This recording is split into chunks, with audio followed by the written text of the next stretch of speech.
Muito bem. Então, vamos dar sequência ao nosso estudo de experimentação agrícola. E nós passamos a nossa sexta unidade da disciplina, a unidade que trata de análise conjunta de experimentos. Nós finalizamos, na aula passada, os casos especiais de experimentos fatoriais, que nós tratamos aí de parcelas subdivididas e faixas. E aí eu deixei uma lista de 3 exercícios, 2 de parcela subdividida e um de experimentos em faixas, para vocês resolverem, como prática, e qualquer dúvida na solução era para entrar em contato, Então, nós temos aí análise conjunta de experimentos, assim como os delineamentos usuais que nós aprendemos, os delineamentos DIC, blocos, quadrado latino, tem algumas pressuposições que são aquelas, aleatoriedade dos erros, homogeneidade dos erros, das variâncias dos erros, normalidade dos erros, enfim, aquelas pressuposições que nós vimos. A análise conjunta de experimentos também tem as suas pressuposições. Uma delas é essa que o Iago falou, que é a homogeneidade dos erros, homogeneidade da variância dos experimentos. As variâncias precisam ser homogêneas. Em outras palavras, mais simples para nós entender, o que significa? A grosso modo, quer dizer que os experimentos eles têm que ter a mesma variabilidade, ou muito próximo. Eu não posso ter um experimento com uma variabilidade bem alta e um outro experimento com uma variabilidade baixa, e aí eu querer comparar esses dois, aí não dá. A análise conjunta de experimentos, o próprio nome diz, eu estou avaliando um conjunto de experimentos, E aí nós vamos ver no decorrer da aula aí as características, do que são essas análises conjuntas. Então, beleza, Então, nós vamos falar aí sobre análise conjunta, os procedimentos para análise e interpretação e as pressuposições, que o Iago já começou a comentar aí, pressuposição da análise de variância conjunta. E vamos verificar aí alguns procedimentos de ANOVA conjunta. Essa análise conjunta de experimentos, que às vezes ela é chamada de análise de grupos de experimentos. E ela é muito utilizada na nossa área, na agricultura, em função de que a gente costuma fazer um mesmo experimento em mais de uma situação, seja essa mais de uma situação, seja ela condição ambiental, seja ela época, seja ela local, enfim, mais de uma condição, mais de uma vez a gente faz esse experimento, por algum motivo, a gente repete os experimentos, e nós vamos ver várias situações em que esses experimentos são repetidos. E quando a gente faz o mesmo experimento mais de uma vez, a gente pode fazer uma análise mais ampla, mais abrangente, que a gente chama de análise conjunta ou análise de grupo de experimentos. Então, um experimento ele é executado em um determinado local e ano, permite conclusões válidas apenas para aquela condição. Então, se eu faço um experimento avaliando 5 cultivares de soja em, sei lá, em 3 condições de manejo aqui na região de Gurupi, numa determinada época, os resultados que eu chegar para esse experimento, vai ser válido para essa condição, para essas cultivares, nesse local, Mas se nós pensar, mas eu quero verificar se esse resultado que eu obtive nesse experimento, ele se verifica, a longo prazo, ou em outras regiões, ou em outras condições, aí eu preciso repetir esse experimento sobre as mesmas condições em outras situações que eu queira verificar. Então, aí surge o grupo de experimentos, ou conjunto de experimentos. Em termos de amostragem, falando do ponto de vista estatístico, um experimento, ele é uma amostra tirada naquela situação, Então, em termos de amostragem, é uma amostra tirada num só extrato e tem validade restrita para fins de recomendação nas tecnologias avaliadas. Então, naquelas condições que nós realizamos, o resultado daquele experimento é válido naquela situação. E a repetição de um experimento em vários locais do mesmo ano, ou em vários anos no mesmo local, ou as duas coisas, em vários anos e em vários locais, resulta no que a gente chama de grupos de experimentos. E isso é muito utilizado, pessoal, principalmente em experimentos de recomendação de cultivares, recomendação de materiais genéticos de uma forma geral. E existe até, pessoal, talvez vocês já tenham visto falar, o que é chamado de rede de ensaios da aí o nome da cultura, seja rede de teste de cultivares de soja, rede de teste de ensaios de híbridos de milho, de girassol, de mandioca, e assim se vai, né? Cada cultura das principais aí tem essas redes, né, de ensaios que comparam resultados de experimentos em vários locais, né, em todos os anos. Eu, decorrer da minha iniciação científica, eu participei aí vários anos da condução de experimentos de avaliação de cultivares e materiais genéticos no geral de milho.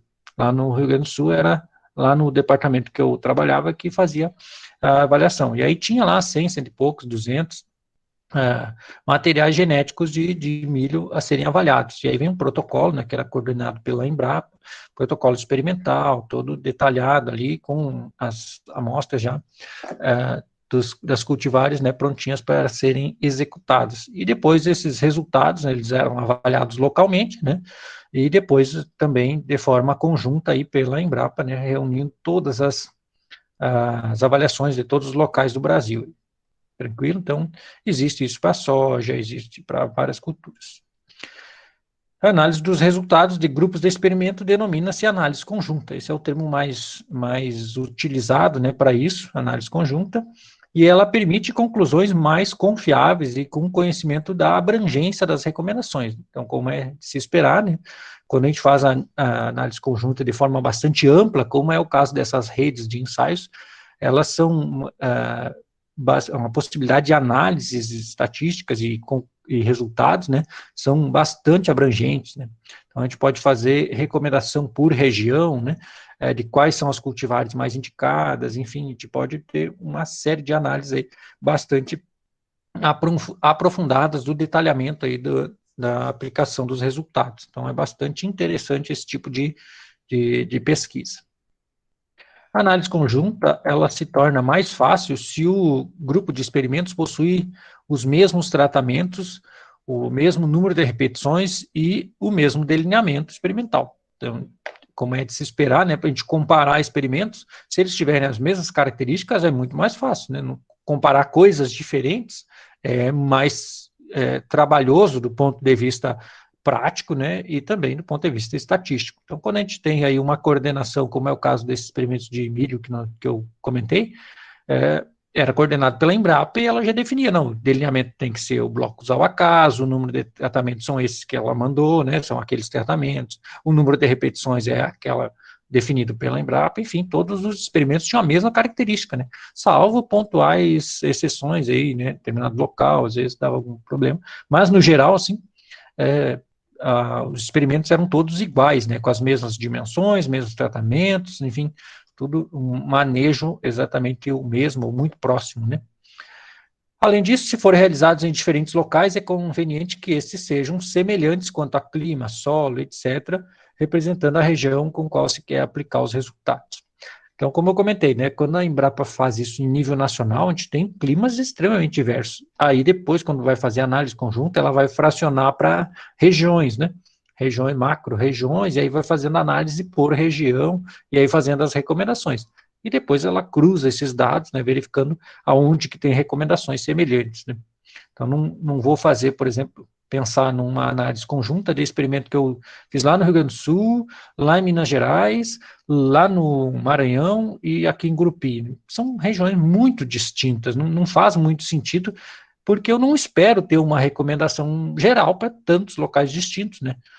Agora, se eu faço aqui para a região sul do Tocantins, pegar várias micro-regiões, né, e fazer uma avaliação, por exemplo, de cultivares, eu possivelmente vou identificar, não, para essas e essas cidades, né, essa região aqui, tais cultivares são as mais indicadas. Para essa outra região aqui, sei lá, mais a oeste, talvez sejam outros cultivares, né, dentro daquelas ali avaliadas. Então, não vou fazer uma análise, a não ser que ela seja bastante ampla, né, como é o caso desses ensaios coordenados pela Embrapa, mas depois a análise é feita por regiões mais semelhantes aí quanto a essas características gerais, né, como clima, solo, enfim.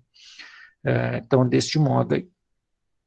Alguns exemplos, né, para vocês se localizarem que situações que eu utilizo análise conjunta.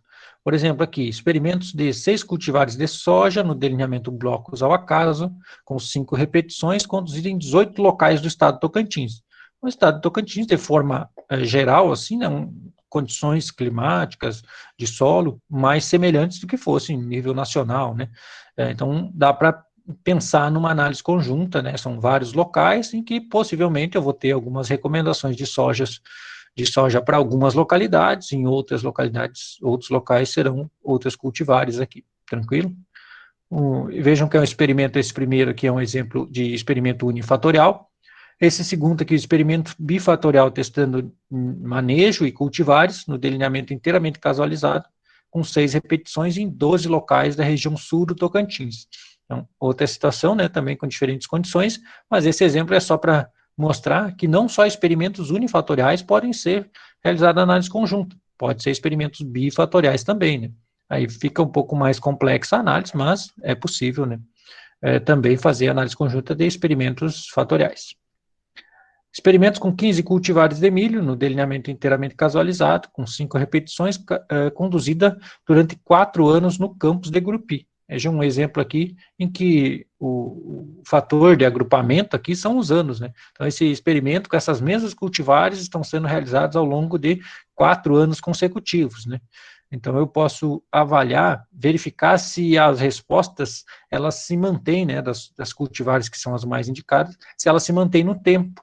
Então, se essa variação de clima de um ano para o outro, ela está afetando a resposta de quais são as cultivares mais indicadas ou não. Então, a gente busca esse tipo de resultado aí. Tranquilo? Muito bem. O modelo matemático para análise, perguntas até aqui? Não, né? Alguém quiser fazer alguma consideração, fique à vontade. Modelo matemático, então, considerando tanto locais quanto anos como sendo simplesmente ambientes diferentes. Então, o termo ambiente, pessoal, quando a gente fala em análise conjunta, é um termo bastante genérico. O que é ambiente? São condições de execução daquele experimento diferentes. Ambiente pode ser ano, o que vai mudar o ambiente de um ano para o outro, pode ser época, que vai estar um outro ambiente, né? Ambiente é um termo mais genérico para a gente dizer condições experimentais diferentes, né? Condições experimentais do ponto de vista de execução daquele experimento, não de tratamento, enfim, né? Então, ambiente é o termo genérico para diferentes condições aí que vão ser foco de agrupamento. Às vezes pode ser manejo diferente, nível tecnológico, pode ser ano, pode ser local, né? Época, enfim. É um termo mais genérico aqui, é ambiente. Um modelo matemático para experimentos unifatoriais em vários ambientes, e aí, como eu disse, pode ser locais, anos, épocas, manejo, enfim. No delineamento de blocos ao acaso seria esse aqui. Y e JK é igual ao efeito da média, mais o efeito do bloco K aninhado no J. Quem é J? J é ambiente. Esse, entre parênteses aqui do J, significa aninhamento. Por que tem esse efeito de bloco e parênteses J? Por que ele é aninhado dentro do J? Porque vocês pensem comigo. Se eu vou executar o experimento em 5 cidades do sul do Tocantins. O bloco 1, aqui da cidade de Grupi, não tem nada a ver com o bloco 1 lá de Dueré. Lá em Dueré tem um outro, né, experimento desse tipo e tem o bloco 1. Só que o 1 do bloco de Grupi não tem nada a ver com o bloco 1 de Dueré, ou seja, é só o nome que é o mesmo, né? Bloco 1 e bloco 1 lá em Dueré. Diferente do tratamento 1 aqui de Gurupi, que é exatamente o mesmo tratamento 1 lá em Dueré, que é o tratamento, digamos, a cultivar, né? Cultivar 1 aqui, eu vou, né, dar o mesmo nome lá de cultivar 1. Então, ela é o mesmo material genético. Diferente do bloco, o bloco é só um nome, lá, as condições ambientais vão ser um pouco diferente, aqui vai ser outro. Então, isso do ponto de vista estatístico, né, a gente representa como um aninhamento, né, e é importante de nós colocar isso na análise, porque ele é tratado de forma diferente. Não posso juntar todos os blocos 1 e dizer que eles são um bloco 1 só. Não pode se verificar assim. Tranquilo? Mas o efeito alfa I, esse efeito alfa I é efeito fixo do tratamento I, aí são os tratamentos, né? As diferentes cultivares, por exemplo. Esse θJ é o nosso efeito do ambiente J, representado por essa letra grega θ. Lambda e J é a interação entre os dois fatores, né? Tratamento e ambientes, aqui eu chamando de ambiente é para generalizar, né? Seja local, época, ano, né? Manejo, enfim. Então, é a interação que pode existir. Aí, importante o conceito de interação, novamente, né? Se existe interação entre tratamentos, vamos pensar em diferentes cultivares, e ambientes, significa que, conforme, né, existe a modificação do ambiente, vai ter uma modificação no padrão de resposta das cultivares. E aí a interação pode ser daqueles dois tipos que nós vimos, interação do tipo simples, interação do tipo complexa, que muda o comportamento, muda a resposta, né? A interação do tipo simples não muda, então nós precisamos lembrar do conceito da interação novamente, que é importante aqui na análise conjunta, e mais o erro aleatório aí, que ocorre em cada uma das unidades experimentais, em cada um dos experimentos, tranquilo? Então, se vocês compararem esse modelo matemático com o experimento, um modelo matemático de um experimento bifatorial, do delineamento blocos ao acaso, vocês vão perceber que o modelo é muito parecido, efeito de média, de bloco, de um dos fatores, do outro fator, da interação entre os dois e do erro experimental. A diferença reside justamente no efeito do bloco não ser um efeito comum a todos os ambientes, ele é um efeito que é alinhado, ou seja, para cada ambiente um efeito de bloco diferente, e aí isso tem algumas implicações na análise, mas basicamente, pessoal, a interpretação vai seguir uma lógica muito parecida, tranquilo? Então não vamos ter dificuldade aí em fazer análise, nem entender a análise, certo?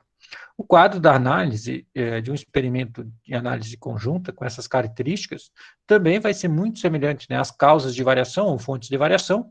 Aqui nós temos o efeito de bloco, e aí eu vou tentar pegar um riscador aqui para me riscar. Nós temos aqui o efeito de bloco. Então, o bloco, ele está alinhado dentro do ambiente, é para chamar a atenção aí dessa característica que nós vimos discutindo em cima do modelo matemático. Então, isso vai ter implicação aqui nos graus de liberdade, soma de quadrados, enfim, na análise estatística no geral. O próximo efeito de tratamento, os tratamentos que estão sendo avaliados. O efeito de ambiente, que aí o termo genérico, né, para diferentes condições, seja local, seja ano, seja época, seja nível de manejo. A interação entre os dois, seja, né, o efeito de tratamento com o efeito de ambientes diferentes, a interação, que tem a mesma interpretação que nós vimos, e o erro experimental, que aqui é um erro médio. E aí vem, né, esse nomenclatura de erro médio, é justamente com aquele pressuposto que o Iago levantou lá no início da aula, né, que tem como pressuposto essa análise que os experimentos tenham erros semelhantes, e aí, por isso que ele entra aqui na análise como um erro médio, né, e em função disso, nós vamos utilizar uma média de erro, de cadeado médio de erro, uma média de variância para todos os experimentos. Então, não posso ter experimentos muito distintos do ponto de vista de variabilidade.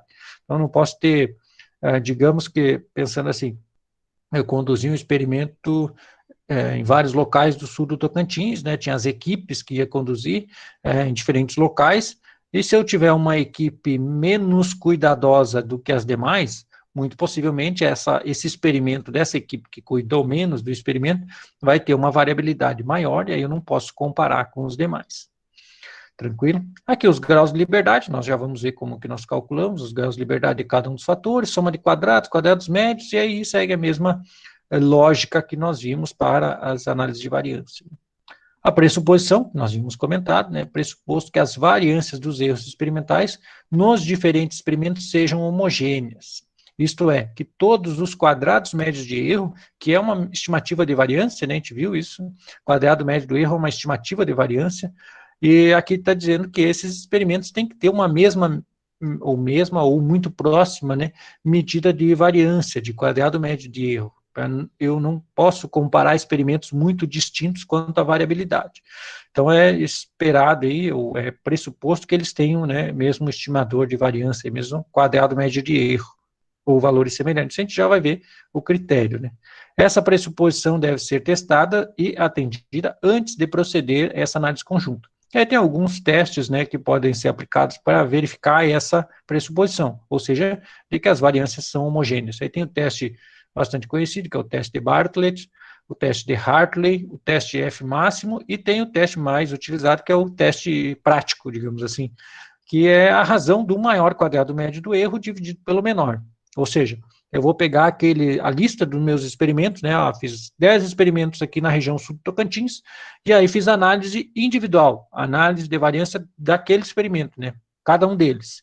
E aí eu vou fazer a lista, né, dos quadrados médios do primeiro experimento, quadrado médio do erro do segundo experimento, quadrado médio do erro do terceiro experimento, e aí eu vou pegar lá os 10 quadrados médios de erro. Vou pegar o maior valor, dividir pelo menor, ou seja, o experimento que teve maior variância, e vou dividir pelo que teve a menor variância. Se essa relação maior quadrado médio do erro dividido pelo menor quadrado médio do erro for menor do que 7, está tranquilo, está aceitável para análise de variância conjunta, eu posso seguir sem nenhum problema. Se essa diferença for maior, significa que eu tenho muita discrepância. Tem um experimento com uma variância muito alta e outro com variância muito baixa que está gerando essa diferença que não vai ser possível fazer análise de variância. O que eu faço nessas situações, né? Qual que é a solução, se não atende essa pressuposição? Bom, pega esse experimento que está com a maior variância e exclui ele, né, temporariamente. Aí. Digamos, são 10 experimentos na região sul Tocantins, eu vou pegar esse experimento que teve o maior quadrado médio do erro, tiro ele fora da minha lista de experimentos a serem analisados conjuntamente. Eu vou ficar com 9, certo? Aí eu verifico de novo, pego o maior quadrado médio do erro, sem aquele que eu já excluí, né, que estava variância muito alta, e divido pelo menor quadrado médio do erro. E aí verifico, atendeu a esse critério e dessa razão do maior pelo menor quadrado médio do erro ser menor do que 7? Se atendeu, beleza, eu vou fazer a análise de variância conjunta dos 9 que restaram, e aquele 10º eu vou excluir, porque a variação dele é muito grande. Aí eu posso ter a situação de que atende, beleza, vai fazer análise para os 9. Eu posso ter a situação de que ainda assim não foi suficiente, beleza, vou pegar o segundo maior e excluo, vou colocar lá no grupo com aquele outro que eu já tinha excluído, né? Aí vai ficar um grupo com 2 e um grupo com 8. Beleza, eu vou fazer a análise de variância, vou fazer a avaliação do pressuposto com os 8, né? Pega o maior quadrado médio do erro, divide pelo menor, verifica se for menor que 7 essa razão. Se for, faz a análise conjunta dos 8, e daqueles dois lá que formou um grupinho pequeno, faço a mesma coisa, pego os dois quadrados médios do erro, pego o maior, divido pelo menor, e faço análise conjunta só daquele grupo separado.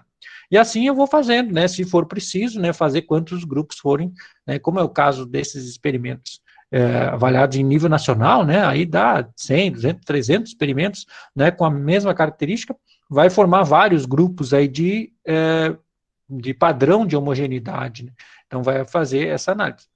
Existe, pessoal, né, essa técnica que é a mais simples, existem técnicas mais detalhadas do ponto de vista estatístico, né, que consegue fazer uma ponderação em função do quadrado médio de erro de cada um dos locais e consegue fazer, mesmo com o não atendimento, fazer essa análise, né, de forma mais complexa. Mas aí são detalhes aí mais aprofundados, né, em nível de pós-graduação, que vocês poderiam aprender isso, né, mas só para saber que existem, né, técnicas que possibilitam essa análise aí, mesmo em condições de não atendimento, né, ponderando aí os quadrados médios em função da sua variabilidade e tal. Mas, a grosso modo, a gente faz o teste aí avaliando se atende a esse pressuposto da maior quadrado médio do erro dividido pelo menor, essa medida for menor do que 7, posso fazer análise de variância conjunta sem muita preocupação. Então, no caso de ocorrer heterogeneidade, a gente faz isso que eu comentei, né? Também pode utilizar a análise ponderada, como eu comentei, beleza? E é isso que eu comentei, né, de fazer a lista dos quadrados médios do erro, eu coloquei aqui, né, para vocês visualizarem isso numa tabela, né, o experimento, 1, 2, 3, até o J experimento, né, J denotando o número de ambientes que eu tenho, pode ser locais, pode ser épocas, pode ser anos, né? Então, se eu tenho 10 locais, lá vai ter a lista aqui dos 10 experimentos, né? Em que eu fiz a lista aqui do grau de liberdade de bloco, soma de quadrado de bloco, grau de liberdade do erro, soma de quadrado do erro, e do que me interessa nesse momento, para fins de pressuposto, né? É o quadrado médio do erro, né? Que vai ter o quadrado médio do erro do primeiro experimento, do segundo experimento, terceiro experimento, até o 10º experimento. E aí eu vou pegar o maior, dividir pelo menor e vou verificar se atende ao pressuposto da análise de variância conjunta, que é a razão entre o maior e o menor ser menor do que 7. Se for menor que 7, beleza, eu vou calcular a média desses quadrados médios de erro e vou utilizar essa média de quadrado médio do erro na minha análise de variância. Tranquilo? Então, como vocês já devem ter percebido, né, antes de começar uma análise de variância conjunta, o que eu tenho que fazer? Análise de variância individual de cada um dos experimentos. Tranquilo?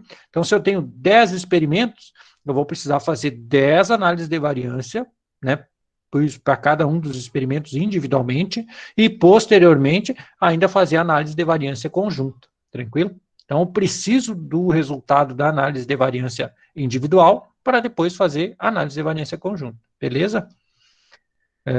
Muito bem. E aqui está novamente o quadro da análise de variância, e aqui, ó, eu já apontei da onde que vem os graus de liberdade. O grau de liberdade de bloco, que é aninhado em cada ambiente, vai ser o quê? Uma soma dos graus de liberdade de cada um dos ambientes. Então, vocês viram aqui, tá, o experimento 1, 2, 3 até o último, o grau de liberdade que eu obtive no primeiro experimento, no segundo, né, do bloco, e aí eu somo todos eles, vai me dar aqui o grau de liberdade de bloco. Então, vejam que o grau de liberdade de bloco é uma soma de todos os graus de liberdade de bloco de todos os experimentos.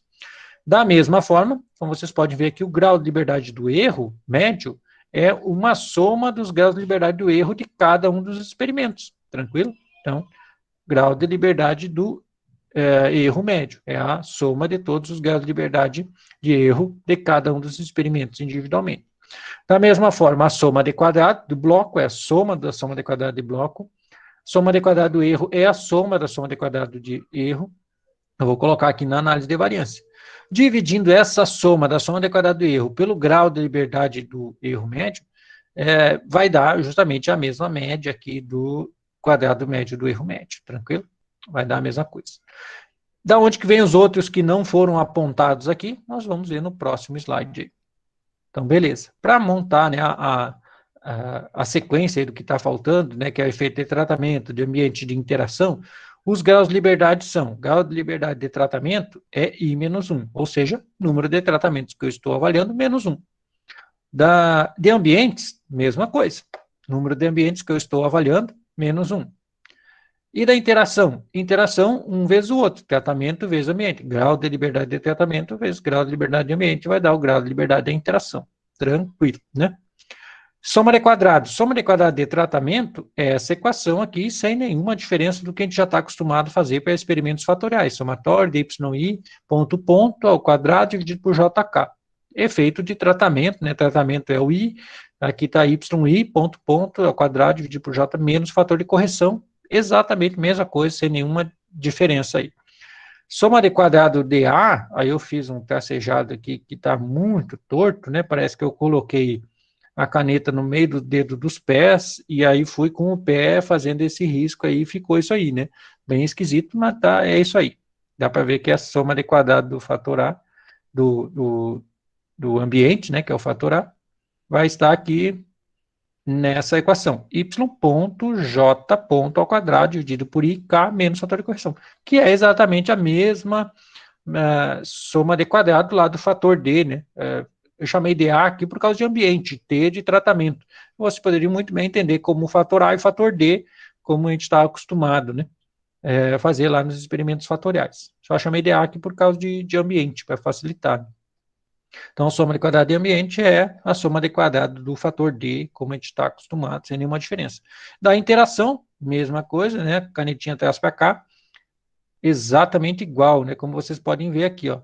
Somatório de y e j ponto ao quadrado dividido por k, menos fator de correção, menos soma de quadrado do fator t, que é o tratamento, né? O fator A, menos do outro fator, que é o ambiente, aí, o fator D ou o fator A de ambiente. Tranquilo? Então, é exatamente igual aí a soma de quadrados de tratamento, de ambiente, de interação, ao que a gente já está acostumado a fazer nos experimentos fatoriais.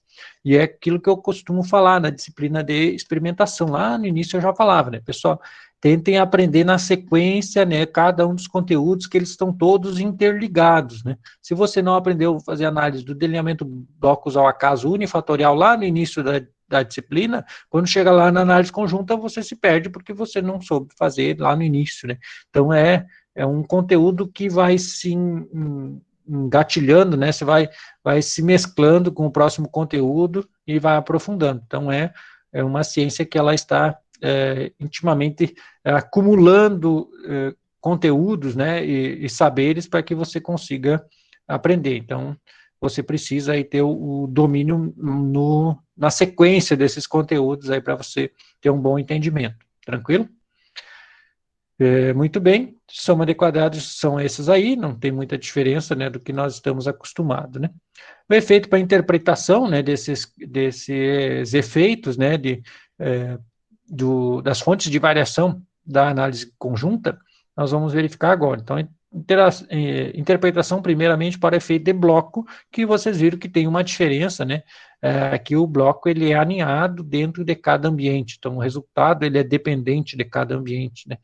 Então, quando o delineamento for blocos ao acaso, pode-se, embora não se tenha muito interesse, testar o efeito de bloco. Por quê? Não se tem muito interesse porque tem diferença, né? O efeito de bloco num local é diferente no outro local, e aí você não tem muito o que comparar, né? Embora, às vezes, né, dependendo da situação, você quer testar, né? Você fez no mesmo local, em diferentes ambientes, em diferentes épocas, por exemplo, e aí a condição do bloco era a mesma, né? Então, dependendo da situação, até se aplica, né? Você fazer análise do bloco. E aí, se você for fazer, usual, como está aqui, né? O efeito da variância homogênea, ou não heterogênea, ou efeito de variância de bloco heterogênea.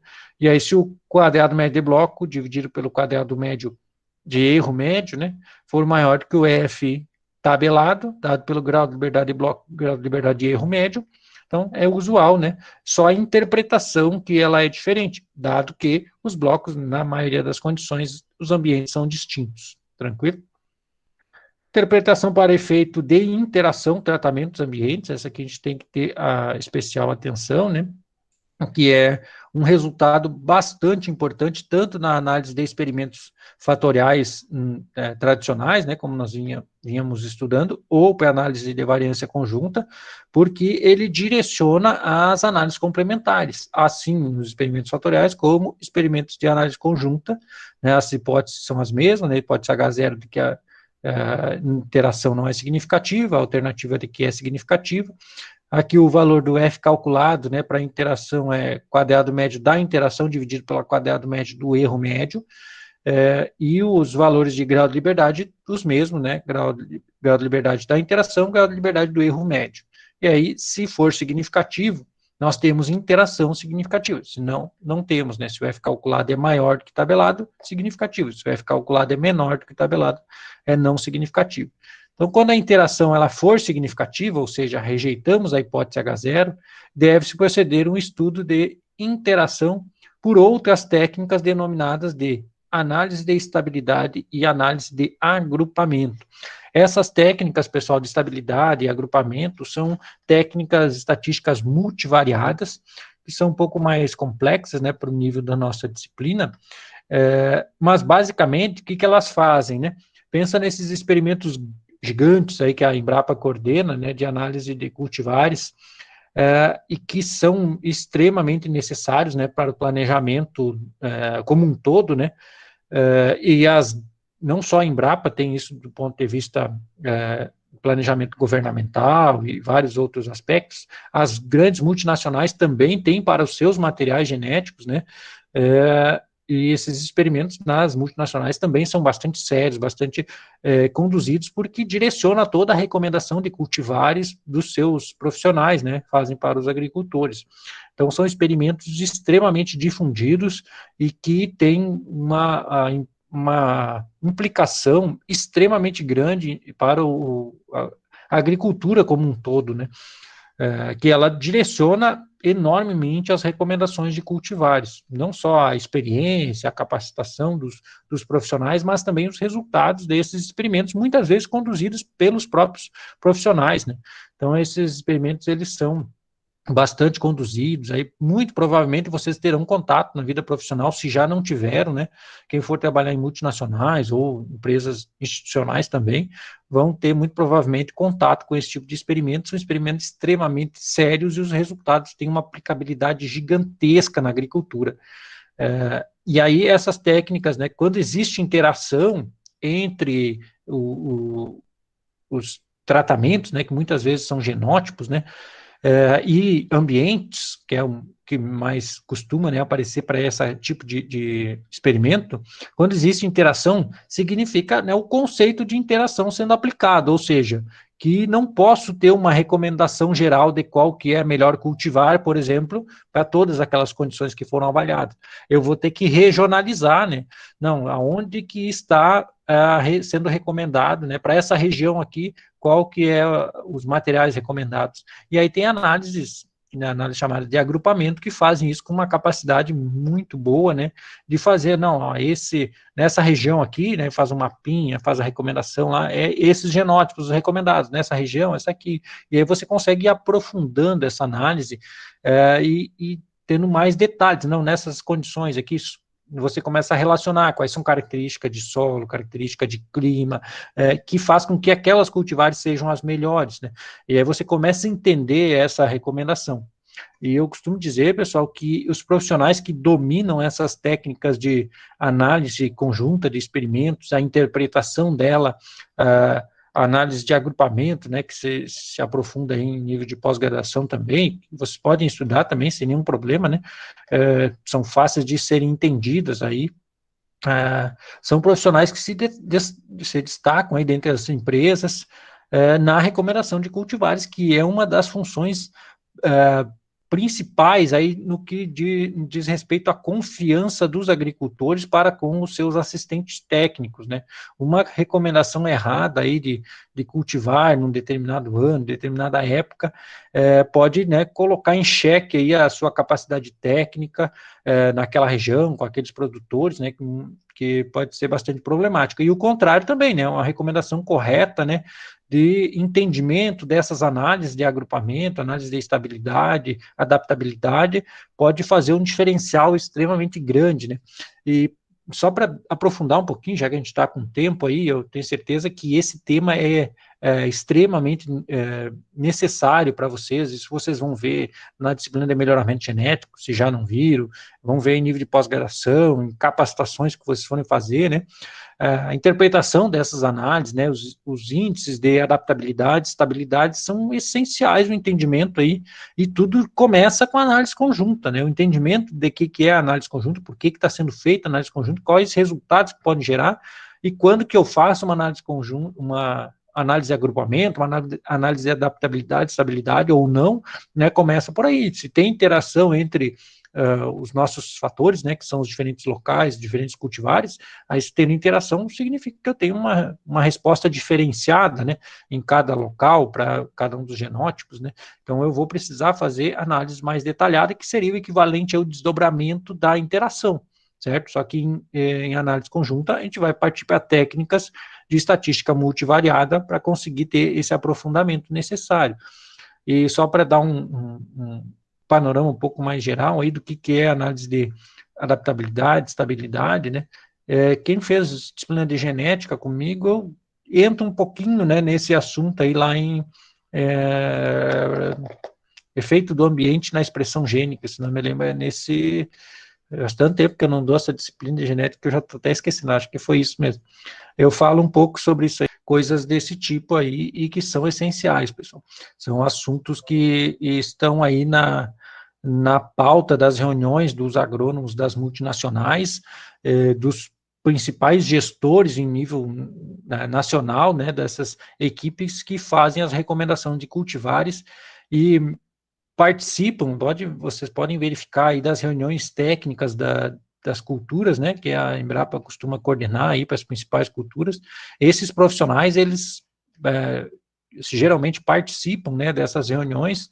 Eu tive participação numa reunião desse tipo com a cultura do trigo, lá no Rio Grande do Sul, quando estava na Emater, e várias instituições, né, envolvidas em cada uma das culturas, elas participam, e a discussão, ela é riquíssima, pessoal, em vários aspectos, né, e são profissionais que estão ali extremamente interessados e preocupados, né, com qual vai ser o material genético que eles vão recomendar na próxima safra, e é coisa, né, de extrema importância. Vocês pensem na quantidade de informação que precisa, né, juntar, seja de previsão climática, né, do conhecimento da sua região, do tipo de solo, né, da relação dessas cultivares que estão sendo recomendadas com cada um das detalhes da micro-região em que aquele responsável está atuando. Então, são uma série de informações, e a parte estatística, ela entra justamente nesse aspecto aí, dando um pouco mais de suporte técnico, né, e lógico, a experiência,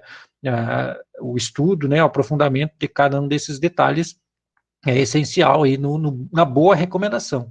Então, as empresas, elas, né, estão sempre preocupadas em fazer boas recomendações de indicação de materiais genéticos, né, o que o produtor pode ou deve cultivar, né, naquele ano, naquela região, e ter justificativas, né, por que ele está recomendando aquilo, em função disso, disso, disso, e aí as informações estatísticas, né, internamente nas empresas, elas são levadas muito a sério, e esses experimentos, né, como eu comentei, eles são coordenados por essas grandes multinacionais, né, especialmente aquelas que desenvolvem materiais, né, elas conduzem esses experimentos para ter, né, dados para ter alguma base na sua recomendação, né?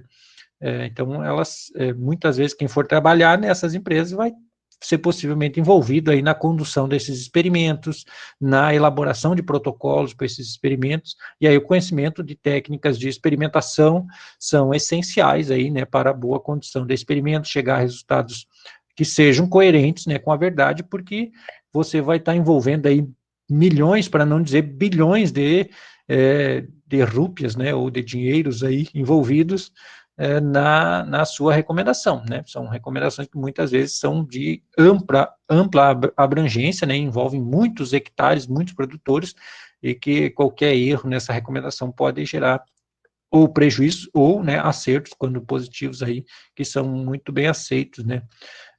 Tanto do ponto de vista institucional quanto junto aos produtores. Tranquilo? Então, preocupem-se com esse tipo de análise, que eles são extremamente importantes. Tranquilo? Feito isso, nessa nossa reflexão bastante ampla sobre a interpretação da interação, e aprofundamos, né, abrimos um pouco o leque aí para essa discussão mais ampla da onde que se envolve, né, esse tipo de análise estatística. Vamos seguir aí mais no detalhe da nossa análise, né? A gente viu a interpretação para bloco, vimos a interpretação para interação, agora vamos ver as situações de interpretação para os efeitos individuais dos fatores envolvidos, né? A gente viu lá em experimentos fatoriais que quando não tem interação, né, a gente faz a análise individual dos fatores, né? E aí aqui é a mesma coisa, né? Então, não tendo a interação, a gente vai fazer a análise do efeito de ambiente, por exemplo. Testei os quatro, fiz 4 vezes um experimento aqui em Grupi, né, diferentes cultivares de soja, por exemplo, e verifiquei, né, durante esses 4 anos que não tem interação, ou seja, o comportamento é semelhante. Mas será que teve efeito do ambiente, né? Será que um ano foi mais produtivo que o outro ou não, né? E aí eu vou ter essa resposta aqui nessa efeito da interpretação para o ambiente, e aqui nós temos que ter um cuidado na obtenção do F calculado, que não é trivial como nós estamos acostumados. Vejam aqui o F calculado para efeito de ambiente, ele é dado por uma razão entre duas somas de quadrados médios. Vejam, o numerador é quadrado médio do fator ambiente, mais quadrado médio do erro médio, dividido por quem? Quadrado médio da interação, mais o quadrado médio de bloco. Então, dessa forma que a gente obtém o F calculado para esse efeito de ambiente. E aí, os nossos graus de liberdade, para encontrar o F tabelado relacionado ao ambiente, é dado por esses cálculos aqui, o grau de liberdade 1 e grau de liberdade 2, né, o grau de liberdade do numerador e denominador, equivalente lá ao grau de liberdade do fator e do erro, né, como nós estávamos acostumados. O primeiro grau de liberdade é dado por quadrado médio do fator do ambiente, mais o quadrado médio do erro médio ao quadrado, essa soma, dividido por quadrado médio de ambiente ao quadrado, dividido por grau de liberdade de ambiente, mais quadrado médio do erro médio ao quadrado, dividido por grau de liberdade do erro médio. Então, vejam que não é trivial, né? E como nós temos aqui grau de liberdade, esse número deve ser arredondado para o inteiro mais próximo, porque ele tem que ser um número inteiro, né? O denominador, de forma semelhante, né, também uma composição de quadrados médios e graus de liberdade, para obter aí o grau de liberdade do denominador, que é quadrado médio da interação, mais quadrado médio de bloco, elevado ao quadrado, dividido por quadrado médio da interação ao quadrado, dividido pelo seu grau de liberdade da interação, mais quadrado médio de bloco ao quadrado, dividido pelo seu grau de liberdade, né, de bloco. Assim, a gente tem o valor do primeiro grau de liberdade, segundo grau de liberdade, eu vou na tabela F, né, com 5%, se for esse o nível de significância, N1 e N2, vou lá na tabela, né, com esses números arredondados para inteiro mais próximo, eu vou obter o valor do F tabelado, comparo com o F calculado, se F calculado maior que tabelado, significativo, senão não é significativo. Se o delineamento não for blocos ao acaso, né, se for inteiramente casualizado, né, que aí fica de forma mais simples, o F calculado é quadrado médio do efeito de ambiente dividido pelo quadrado médio da interação. Então, vocês podem observar que o denominador para testar ambiente não é o quadrado médio do erro médio, e sim o da interação. Aqui também o F tabelado, né, se for o DIC, grau de liberdade do efeito de ambiente, né, e o segundo grau de liberdade da interação, assim como o denominador do F calculado. Então, vejam que não é usual, né, como nós estamos acostumados lá em análise de experimentos fatoriais, né. Já para o efeito de tratamento, que tem extrema importância, né, quando não tem interação, a gente quer saber se os tratamentos, né, que nós testamos são diferentes ou não, né, avaliados de forma conjunta. Então, quando a interação não é significativa, né, independente da variância dos ambientes, né, pode-se testar a hipótese do efeito de tratamento. E aí, nós temos o F calculado para efeito de tratamento, quadrado médio do efeito de tratamento dividido pela interação. Vejam novamente que o testador aqui, né, o denominador da expressão do F calculado, não é o quadrado médio do erro médio, e sim o quadrado médio da interação, assim como para o efeito de ambiente. E o F tabelado da mesma forma, né, eu vou buscar em função dos graus de liberdade do efeito de tratamento e grau da liberdade da interação. Então, assim como o denominador do F calculado, o segundo grau de liberdade de erro também é da interação. Tranquilo? E aí faz a comparação, né? Se F calculado maior que tabelado, temos efeito significativo, significa que os tratamentos diferem, né? Pelo menos o maior difere do menor, e aí vai aplicar um teste de médias se for qualitativo, ou regressão se for quantitativo. A interpretação para efeito de tratamento, né? Se for qualitativo, né? Vamos testar aí, por exemplo, o teste Tukey, em função dessa equação aqui, né? O valor da amplitude total estudantizada, né? Esse Q alfa, em função do número de tratamentos que eu tenho no experimento, ou nos experimentos, né, que são mais de um, grau de liberdade da interação, assim como nós vimos, né, para o F calculado e F tabelado, o testador aqui é a interação e não o quadrado médio do erro médio, tranquilo? Assim como vocês podem ver, né, vezes a raiz, esse elevado a 1/2 significa raiz, né, raiz do quadrado médio da interação, assim como o grau de liberdade, dividido por JK. Então, observem que é bem específico, né, para análise conjunta, aí a interação seu testador, tanto para efeito de ambiente, efeito de tratamento, né, diferente do que nós estamos acostumados, né. Quando os tratamentos são quantitativos, a gente vai estudar o comportamento por meio de regressão, levando em consideração os mesmos detalhes da interação ser o testador aí, tranquilo? E aqui um exemplo para fins de cálculo, que eu vou discutir um pouco com vocês, né, para a gente tentar entender um pouco mais aí essas análises, né. Então, um experimento com 6 cultivares de milho, né, 6 genótipos de milho, foi conduzido no delineamento blocos ao acaso, com 4 repetições, em 4 locais, 4 ambientes, tranquilo? Então, a gente vai verificar esse resultado desse experimento aí, desses experimentos, né, que foram realizados na região sul do Tocantins. São 4 locais, 4 cidades, né. Foi avaliado o rendimento de grãos, 1 quilos por parcela, representados na tabela a seguir. Na tabela 1. A análise de variância de cada um desses experimentos está resumida na tabela 2.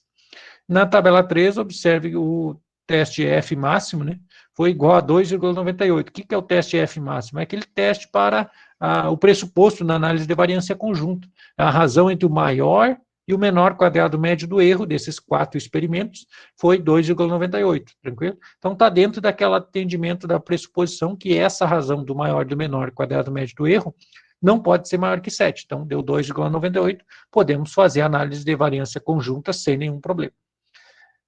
Sendo menor que o valor tabelado, aqui foi testado, né, pelo teste de F máximo, né, a razão prática, né, também se verifica, que eles não são heterogêneos. Observe na tabela 4 os totais dos tratamentos, na tabela 5 o quadro na análise de variância. Então, aqui na tabela 1 nós temos os resultados de cada um dos experimentos. Então, vejam aqui o ambiente 1, né, os blocos 1, 2, 3 e 4, e os tratamentos 1, 2, 3, 4, 5, 6. e aqui os resultados em quilos por parcela, né, de cada um dos experimentos. Tranquilo? Ambiente 1 é o experimento 1, ambiente 2 é o experimento 2, ambiente 3 o experimento 3, ambiente 4 o experimento 4.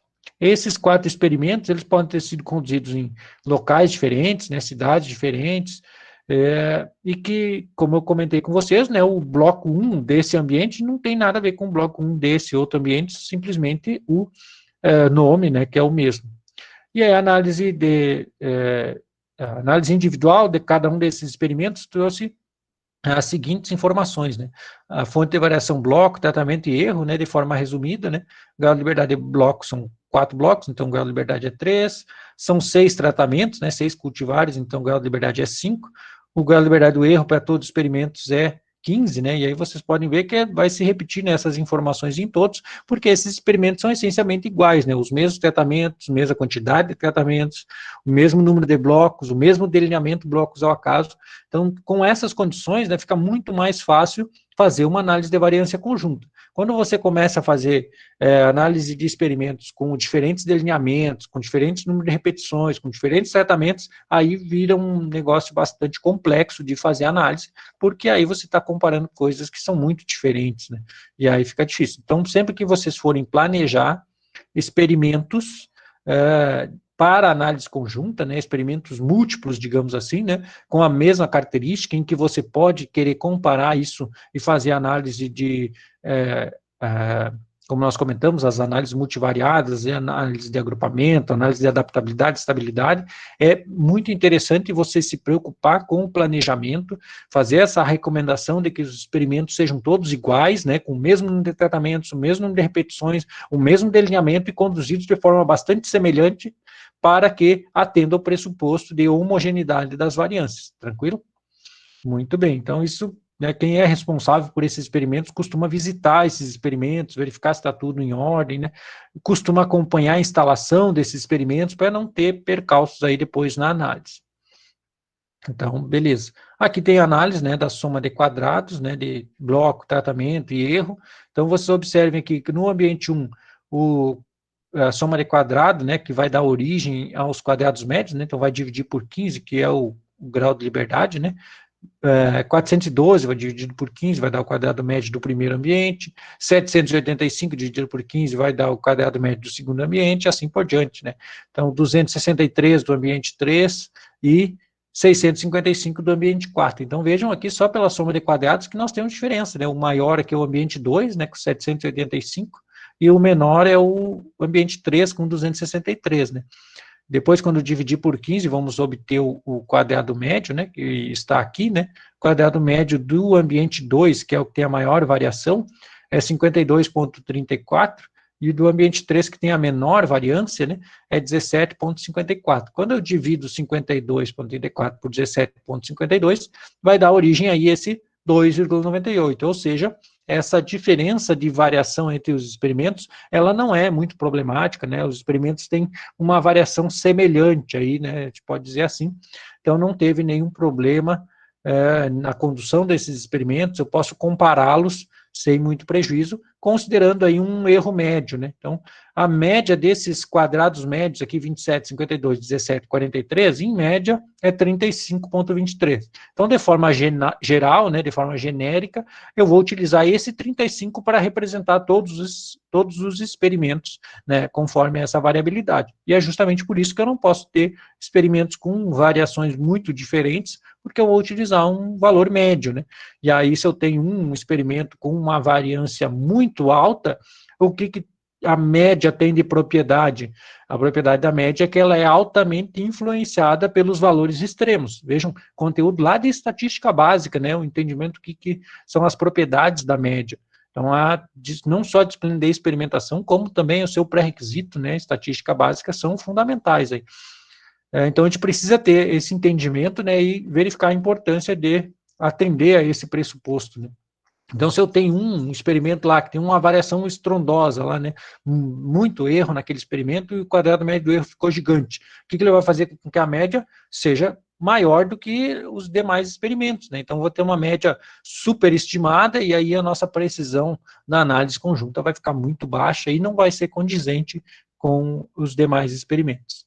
Tranquilo? Então, por isso a nossa preocupação. E aqui está os valores, né, da soma dos graus de liberdade de bloco, né, 12, a soma dos graus de liberdade de erro deu 60, né, a soma de quadrado de bloco, somando todas, deu 969, a soma de quadrado de erro, somando todos, soma de quadrado de erro deu 2.114, e a média dos quadrados médios de erro deu 35, como nós comentamos. E aí, assim, né, com base nos resultados, a gente consegue montar a análise de variância conjunta, né.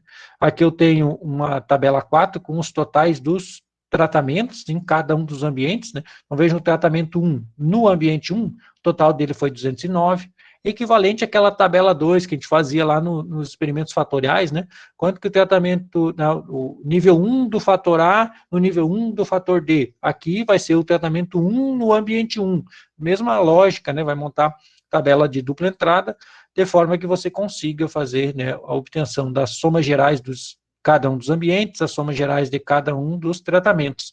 E calcular, assim, a soma de quadrados de ambiente, soma de quadrados de tratamentos e a soma de quadrados da interação utilizando esses valores. Tranquilo, que elas estão detalhadas aqui, é essencialmente igual aos experimentos fatoriais, essa soma de quadrados, então não vou detalhar aqui, porque vocês já devem estar sabendo aí, em função das aulas anteriores. A análise de variância conjunta, montando o seu quadro da análise de variância, né, conforme nós comentamos, a soma dos graus de liberdade de bloco, alinhado em cada ambiente, a grau de liberdade de tratamento, grau de liberdade de ambiente, grau de liberdade da interação, do erro médio também, a soma, né. A soma de quadrados nós vimos, né, no anterior, né, que a soma de quadrados de erro, a soma soma de quadrado de bloco, né, essas outras aqui são calculadas conforme nós vimos. Os quadrados médios aqui, nós vimos que o quadrado médio do erro é uma média dos quadrados médios de erro de cada um dos experimentos, né, que vai dar igual aqui, né, dividir soma de quadrado de erro por grau de liberdade de erro, vai dar a mesma coisa.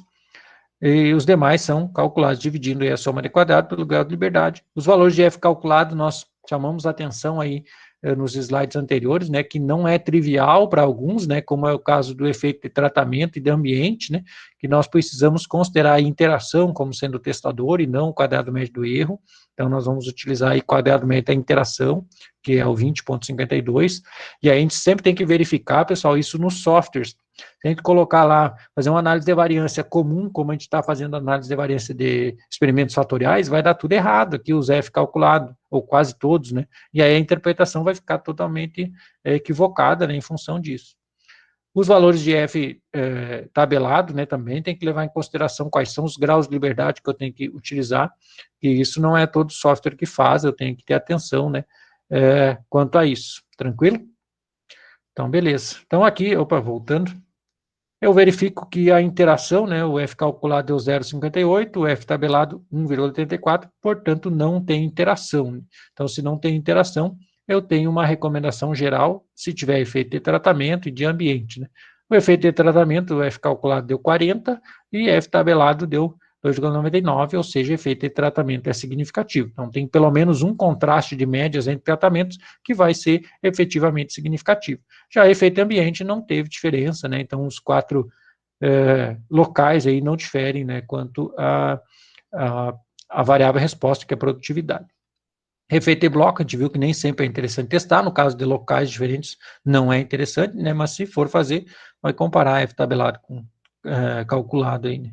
A interpretação para efeito da interação, nós vimos que não tem interação, é efeito de ambiente, né, nós precisamos aqui, eu coloquei o cálculo, né, de ambiente detalhado, né, como que a gente faz isso, composição de quadrados médios, considerando a interação como testador, né, vai chegar esse F calculado aí de 0,78, esse aqui, 0,768, né, que é o que está aqui, 0,768 do ambiente, e os seus graus de liberdade para encontrar o F tabelado, né, é N1 e N2, né, calculados por essa composição de quadrados médios e graus de liberdade, calculado dessa forma, que deu 9,7, arredondou para 10, e o grau de liberdade 2 deu 17,9, arredonda para 18, e vai lá na tabela buscar esses valores, valor tabelado da distribuição F, 2,41, que é isso que nós encontramos aqui, né, para efeito de ambiente. Então, daí que vem esses valores, né. Para efeito de tratamento, foi significativo, não, o F calculado deu 40, né, então deu bem maior que o F tabelado, e aí podemos testar, né, esses tratamentos, que são 6, né, então são mais de 2, a gente pode fazer teste de médias, visto que eles são qualitativos, né, são materiais genéticos de milho diferentes. E aí o teste Tukey, nós vimos que tem alguns detalhes a ser considerado, né, por exemplo, o quadrado médio do erro que nós utilizamos aqui, na verdade não é do erro, né, quadrado médio da interação, né, então vejam aqui 20.5215, então o quadrado médio que eu vou utilizar aqui é justamente o quadrado médio da interação e também o seu grau de liberdade, né, se voltar aqui, grau de liberdade da interação, que foi utilizado aí para calcular o delta, né, encontrar o valor da amplitude total estudentizada, multiplicar por raiz do quadrado médio dividido por J vezes K, né? K é 4 vezes 4. E aí deu 5,21, aí o procedimento posterior é análogo que a gente já está acostumado, né? Ordena as médias de forma decrescente e faz as diferenças entre as médias e compara com o delta. Qualquer diferença superior ao delta, as médias diferem estatisticamente, diferenças menores ou igual ao delta não diferem estatisticamente, como está relatado aqui. Então, nós temos o tratamento 5, né, o genótipo 5, como sendo mais produtivo aí nessas condições avaliadas, né, nessas 4 ambientes do sul do Tocantins. O 2 e o 6 foram intermediários, e o 3, o 1 e o 4 foram os menos produtivos aí. Tranquilo? Aqui eu deixei um exercício para vocês praticarem, né, a análise conjunta, em que foram avaliados 4 cultivares. Aqui é um exercício bem pequeno, né, só para vocês praticarem. São poucos tratamentos, poucos ambientes e valores bem pequenos aí, com só 3 repetições, né, bem didático esse experimento, para vocês não terem dificuldade de tamanho de análise, né, e sim só se concentrarem aí na lógica da análise para vocês conseguirem resolver. Então, aqui eu coloquei o ambiente 1, ambiente 2. Basicamente, era isso que nós tínhamos que conversar sobre análise conjunta.